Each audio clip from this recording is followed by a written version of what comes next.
Demian by Herman Hesse. Copyright 2010. BN Publishing. Online at www.bnpublishing.net. All I really wanted was to try and live the life that was spontaneously welling up within me. Why was that so very difficult? To tell my story, I have to start far in the past.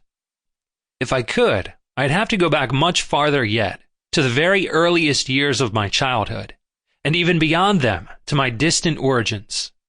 When authors write novels, they usually act as if they were God, and could completely survey and comprehend some person's history, and present it as if God were telling it to himself, totally unveiled, in its essence at all points.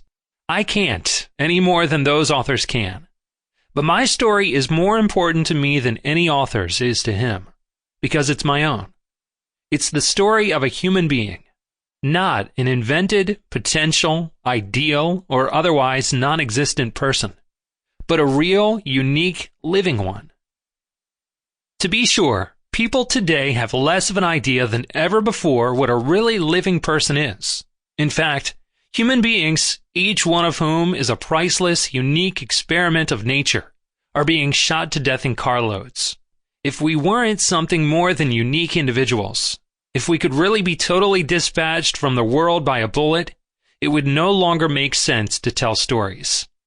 But each person is not only himself, he is also the unique, very special point, important and noteworthy in every instance, where the phenomena of the world meet, once only and never again in the same way. And so every person's story is important, eternal, divine. And so every person, to the extent that he lives and fulfills nature's will, is wondrous and deserving of full attention. In each of us, spirit has become form. In each of us, the created being suffers. In each of us, a Redeemer is crucified.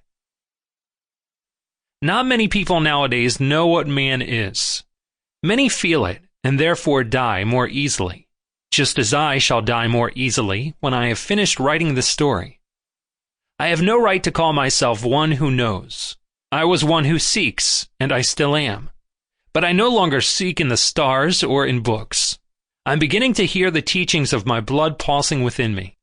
My story isn't pleasant. It's not sweet and harmonious like the invented stories.